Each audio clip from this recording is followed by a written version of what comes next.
Hallelujah, সবাইকে জয় যিশু ঈশ্বর গুরু হোক। আমি যেমন রোজ যেমন রুটিন অনুসারে আশীর্বাদের বাক্য নিয়ে আসি, আজ প্রভুর আশীর্বাদ প্রভুর করুণাতে আসতে পেরেছি। আজকের বিশেষ করে যে সকল সন্তানরা যারা শুনছে তাদের জন্য এই বাক্য, সে আদিতে বাক্য ছিল, বাক্যে পিতা পরমেশ্বর সমস্ত কিছু সৃষ্টি করছে। তো তেমনি বলতে সেই সৃষ্টিকর্তা তিনি হলেন পিতা পরমেশ্বর, তার বাক্য নিয়ে আসছি। সে পরমেশ্বর পিতা ধন্যবাদ হোক। বাক্য আমরা আজকের সবাই লিখে নিতে পারো। লুক লিখিত সুসমাচার তার 22 অধ্যায় 45 পদ। এখানে কি বলছে? পরে তিনি প্রার্থনা করিয়া উঠিলেন পর শিষ্যদের নিকটে আসিয়া দেখিলেন তাহারা দুঃখে হেতু ঘুমিয়া পড়িয়াছেন। আর তাহাদিগকে বলিলেন, কেন ঘুমিতেছ? উঠো, প্রার্থনা করো, যেন পরীক্ষায় না পড়ো। হালেলুয়া। এখানে আমি জগতের ঘুমানোর কথা বলছি না।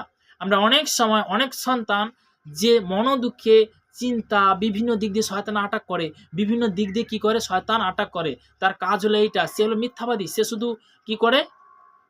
মনে কষ্ট দেয়।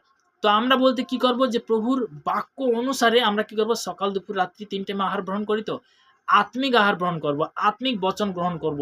তাতে কি হবে? অনন্ত জীবন আসবে, তাই না? তো তেমনি বলতে কি, যেন আমরা প্রার্থনাতে যেন আমরা জাগিয়া থাকি সবসময়। হালেলুয়া। আমরা প্রার্থনাতে যেন তেজময় হয়ে থাকি। পিতার কাছে আমরা সবসময় যেন বিনতির সহিত প্রার্থনা করি। হালেলুয়া। তো তেমনি বলতে কি, যে সর্বদাই আজকের আমি সেই লাস্ট প্রার্থনাতে যাব। সর্বশক্তিমান ঈশ্বর পিতা, তোমার মহানামে ধন্যবাদ করি পিতা। স্বর্গপিতা সিংহাসন পিতার বাদুর তোমার চরণদল প্রভু, তোমার দাস প্রার্থনা করছি দেখো প্রত্যেকের সন্তানকে 2026 সালে পিতাকে তারা পজিটিভের বাক্য শুনছে, তাদের জীবনে তুমি গুড নিউজ তুমি নিয়ে আসবে যিশুর নামে। তাদেরকে তুমি উজ্জ্বলা করবে যিশুর নামে। পিতাকে তাদেরকে পবিত্র করবে যিশুর নামে। আমার বিশ্বাস পিতাকে এই প্রার্থনা নাসরিতীয় প্রভু যীশু খ্রিস্টের নাম থেকে চালাম। আমার সবাইকে জয় যিশু।